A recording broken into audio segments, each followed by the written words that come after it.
ప్రభుత్వానికి dead line చెప్పిన రోజా ఫిబ్రవరి 5 లోపు ఫీజు రియంబర్స్మెంట్ చెల్లించాలి. చంద్రబాబు సీఎం అయి 7 నెలలైనా సూపర్ 6కి అతీగతి లేదు. తల్లికి వందనం కోసం 80 లక్షల మంది పిల్లల ఎదురుచూపు. వారి తల్లుల పరిస్థితి అగమ్య గోచరంగా మారింది. టీడీపీ నాయకులకు పరిస్థితి ఎలా ఉందంటే ఆఖరికి వీళ్ళ ఇంట్లో వాళ్ళకి జలుబులు చేసి తుమ్ములు వచ్చినా దానికి జగనన్నే కారణం అనేలా ఉన్నారు. ఎన్నికలకు ముందు 14 లక్షల కోట్లు అప్పులు ఉన్నాయని చంద్రబాబు దుష్ప్రచారం చేశారు. 14 లక్షల కోట్లు అప్పులు ఉన్నా అమలు చేస్తానని చెప్పిన చంద్రబాబు ఇప్పుడు సూపర్ 6 హామీల పరిస్థితి ఏంటి అని ఆమె కూటమి ప్రభుత్వంపై హాట్ కామెంట్ చేశారు.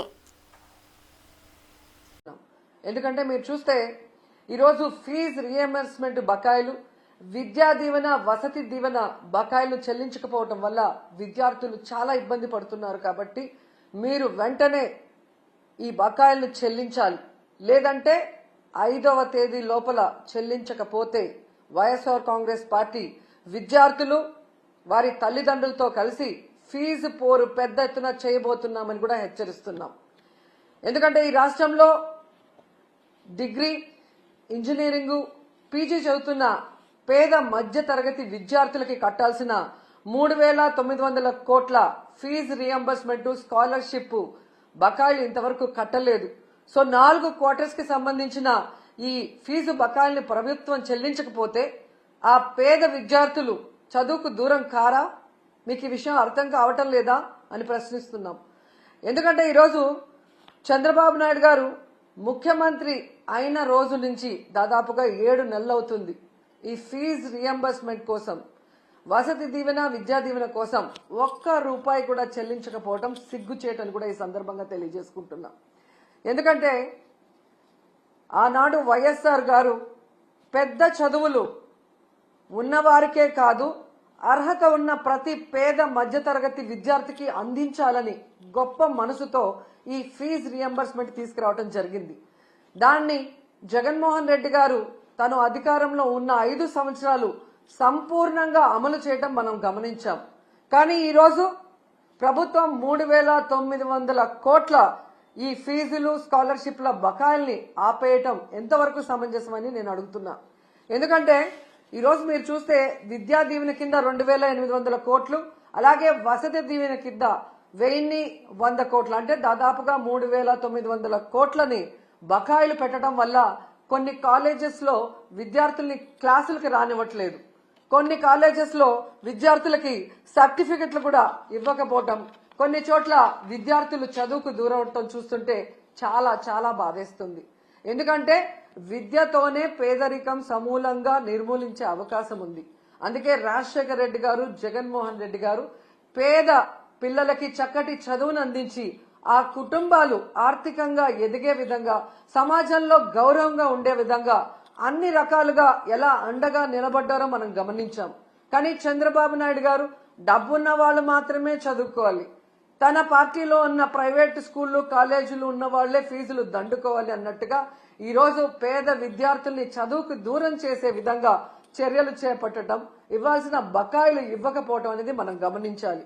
అండ్ ఈరోజు ఫీజు రియంబర్స్మెంట్, అలాగే స్కాలర్షిప్లు బకాయిలు తొందరగా చెల్లించండి అయ్యా అని అడిగితే దానికి కొంతమంది మంత్రులు మీరు బకాయిలు పెట్టలేదా, మీ ప్రభుత్వంలో బకాయిలు లేవా అని విచిత్రంగా మాట్లాడుతున్నారు. ఆ మంత్రులకు గాని, ఆ ఇతండంగా మాట్లాడే వారికి నేను తెలియజేసేది ఒకటే, 2019లో చంద్రబాబు నాయుడు గారు దిగిపోయే నాటికి 2,800 కోట్లు బకాయిలు ఉన్నాయి. ఆ రోజు ఆ బకాయిల్ని జగన్మోహన్ రెడ్డి గారి ప్రభుత్వం సంపూర్ణంగా చెల్లించడమే కాకుండా తాను అధికారంలో వచ్చిన తర్వాత ఉన్న వాటిని కూడా ఎలా చెల్లించుకుంటూ వస్తున్నారో మనం చూసాం.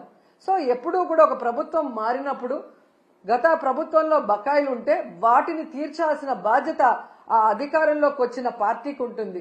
కానీ అధికారంలోకి వచ్చిన తర్వాత ఈరోజు చేతులు దులుపుకొని పేద విద్యార్థుల చదువుని దూరం చేసి మళ్లీ ఇతండంగా విచిత్రంగా మాట్లాడటం ఎంతవరకు సమంజసమని నేను ప్రశ్నిస్తున్నా. అండ్ ఈరోజు మీరు చూస్తే ఇది చంద్రబాబు నాయుడికి ఇది కొత్త ఏం కాదు, మీరు గతంలో కూడా చూశారు. ఎందుకంటే పేదవాళ్ళంటే చంద్రబాబు నాయుడికి చిరాకు. పేదవాళ్ళు మనుషులు కారనా, వాళ్ళకి చదువు అవసరం లేదనుకుంటారో ఏంటో నాకు తెలియదు. కానీ వైఎస్ఆర్ గారు తీసుకొచ్చిన ఈ ఫీజు రియంబర్స్మెంట్ ని ఏ విధంగా ఇంజనీరింగ్ స్టూడెంట్స్ ని ఫీజు రియంబర్స్మెంట్ లో 35,000 రూపాయలకే కోత పెట్టి ఎంతమందిని ఇబ్బంది పెట్టారో మనం అందరం కూడా గమనించాం.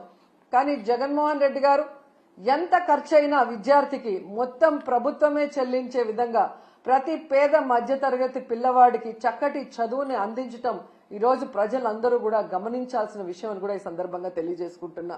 అండ్ ఈరోజు మీరు చూస్తే ఈ చంద్రబాబు నాయుడు గారు 3,900 కోట్ల ఈ స్కాలర్షిప్లు కానీ ఫీజు రియంబర్స్మెంట్ బకాయిలకు మాత్రమే ఆపలేదండి.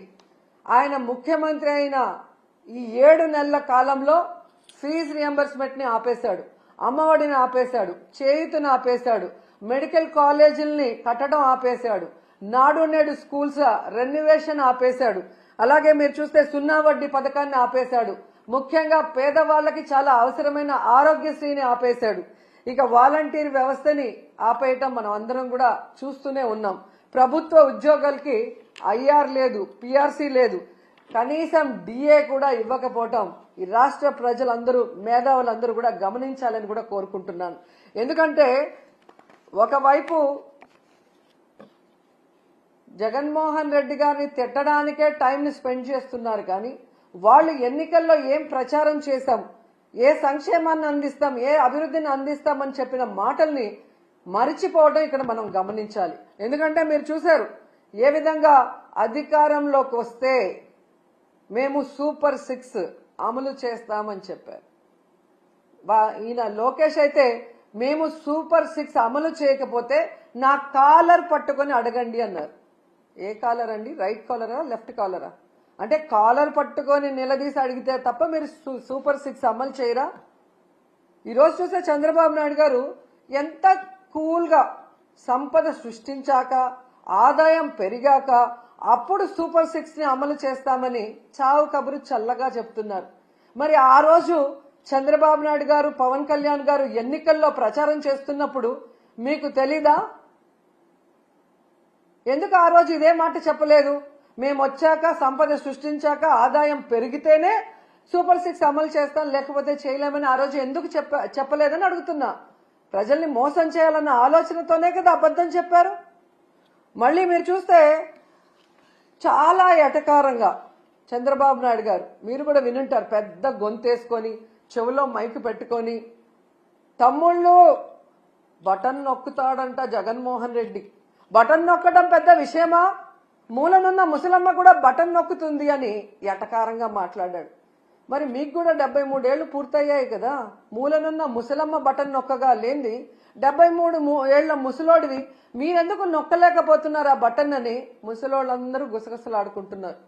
మీకు వినిపిస్తుందా? అసలు డిప్యూటీ సీఎం పవన్ కళ్యాణ్ గారు అయితే ఏకంగా బాబు గారి హామీలకి నాది గ్యారంటీ, బాబు గారు చెప్పే ప్రతిదీ అమలు చేసేది నాది వారంటీ, ఆయన చేయకపోతే నేను ప్రశ్నిస్తాను అని మాట్లాడారు. మరి ఈరోజు పవన్ కళ్యాణ్ గారు ఈ సంవత్సరం ఇవ్వాల్సిన తల్లికి వందనం, రైతు భరోసా, నిరుద్యోగ భృతి, ఫ్రీ బస్సు, ఆడబిడ్డ నది ఎవరిస్తారు? మీరిస్తారా? చంద్రబాబు నాయుడుతో ఇప్పిస్తారా?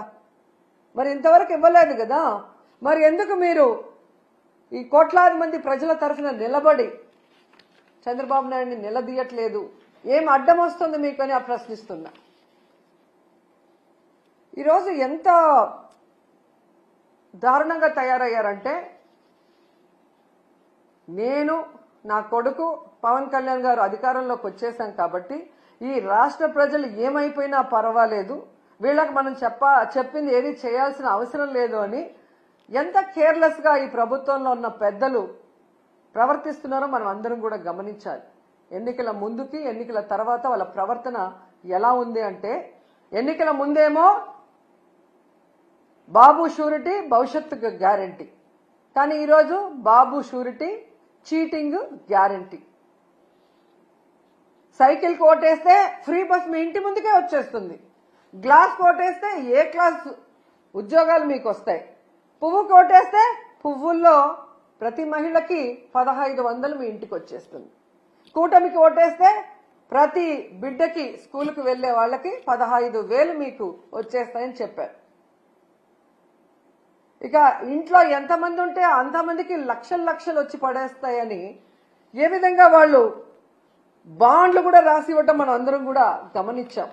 కానీ ఈరోజు ఆ బాండ్లు నాలిక గోక్కోవటానికి కూడా పనిచేయట్లేదు. అసలు వీళ్ళు చేసిన ప్రచారం ఎలా ఉంది అంటే, రామానాయుడు గారు సైకిల్ వేసుకొని ఒక ఇంటికి వస్తారు. ఈ రోజుకి కూడా ఎక్కడ చూసినా అది వాట్సాప్లో తిరుగుతుంది. నీకు 15,000, నీకు 15,000, నీకు 15,000, నీకు 18,000 అని చిన్నపిల్ల నుంచి పెద్దవాళ్ల వరకు వేలు పెట్టి ప్రతి ఒక్కరికి చూపిస్తూ సైకిల్లో వచ్చి సైకిల్ కొట్టేస్తే చాలా అవన్నీ వచ్చి పడిపోతాయి అన్నారు. మరి అదే సైకిల్ మీద ఈరోజు వెళ్లి అవన్నీ ఎందుకు వాళ్ళకి అందించలేకపోతున్నారు? అంటే అధికారంలో రావటం కోసం ఆ రోజు ఏ విధంగా ప్రచారం చేశారయ్యా అంటే, టీవీల్లో, థియేటర్లో, ఫేస్బుక్లో, యూట్యూబుల్లో, ట్విట్టర్లో, ఇన్స్టాలో ఎక్కడ చూసినా కూడా దండయాత్ర చేశారు ప్రజల మీదకి.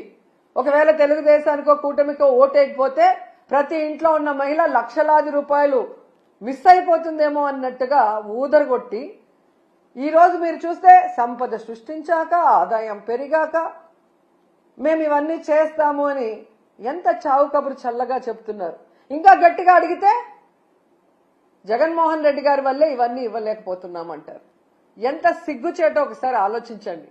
ఈరోజు తెలుగుదేశం పార్టీ, జనసేన పార్టీ వాళ్ళ ఇంట్లో ఎవరికైనా జలుబు వచ్చినా, వాళ్ళకి తుమ్ములు వచ్చినా అది జగన్మోహన్ రెడ్డి గారి వల్లే అని చెప్పుకునే అంత దిగజారిపోయారనేది ఈ మధ్యకాలంలో టీవీలు చూసిన వాళ్ళందరికీ అర్థమై ఉంటుంది. ఈరోజు నేను ఈ కూటమి ప్రభుత్వంలో ఉన్న నాయకులు అందరికీ కూడా చెప్పేది ఒక్కటే, మీ మేనిఫెస్టో మీ దగ్గర లేకపోతే ఒకసారి ఆ మేనిఫెస్టో తెచ్చుకొని చూడండి, లేకపోతే మేము పంపిస్తాం మేము మేనిఫెస్టో. దాంట్లో క్లియర్ గా మీరు రాస్తున్నారు 14 లక్షల కోట్లు అప్పుంది, అయినా కూడా మేము సూపర్ 6 అమలు చేస్తాము అని చెప్పారు. అసలు 14 లక్షల కోట్లు అనేదే అబద్ధం. మొన్ననే మీరు అధికారంలోకి వచ్చిన తర్వాత మీ అధికారులు మీరు అంతా కూడా ఎక్సర్సైజ్ చేసి అసెంబ్లీలో ప్రవేశపెట్టారు, కేవలం 6.5 లక్షల కోట్లు మాత్రమే అప్పుంది అని. 14 లక్షల కోట్లుందని అబద్ధం చెప్పిన మేనిఫెస్టోలోనే అన్ని చేస్తామన్నప్పుడు అందులో సగం ఉన్నప్పుడు ఎందుకు చేయలేకపోతున్నారని నేను అడుగుతున్నా. అసలు ఇప్పటికీ రాష్ట్రం విడిపోయాక మొదటిగా ముఖ్యమంత్రి అయింది మీరే. మీరు దిగిపోయేటప్పటికి ఎంత అప్పు ఉంది, మీరెంత అప్పు చేశారు, మీరు ప్రజలకు ఏం సంక్షేమాన్ని ఇచ్చారు, రాష్ట్రానికి ఏం అభివృద్ధి చేశారో ఒక వైట్ పేపర్ రిలీజ్ చేయండి. ఆ తర్వాత వచ్చిన జగన్మోహన్ రెడ్డి గారు 5 ఏళ్లలో ఎంత అప్పు చేశారు, కోవిడ్ సంక్షోభంలో కూడా రాష్ట్రానికి ఆదాయం లేకపోతే ఎలా సంక్షేమాన్ని అభివృద్ధిని చేశారు, ఎంత అప్పు చేసి ఆ అప్పు డబ్బులు ఏమైందో కూడా ఒక వైట్ పేపర్ రిలీజ్ చేస్తే మీ అబద్ధాలకి ఫుల్ స్టాప్ పడుతుంది.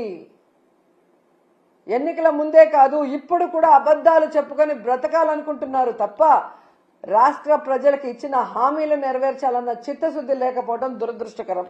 సో మీకు ఒకటే చెప్తున్నాను, మీ బడ్జెట్ లో మీరు చెప్పినట్టుగా బడ్జెటరీ లోన్ 4,91,734 కోట్లు, అలాగే నాన్ బడ్జెటరీ లోన్స్ అంటే కార్పొరేషన్ల ద్వారా తెచ్చిన 1,54,797 కోట్లు, అంటే మొత్తం కలిపి 6.5 లక్షల కోట్లు మాత్రమే అప్పుంది.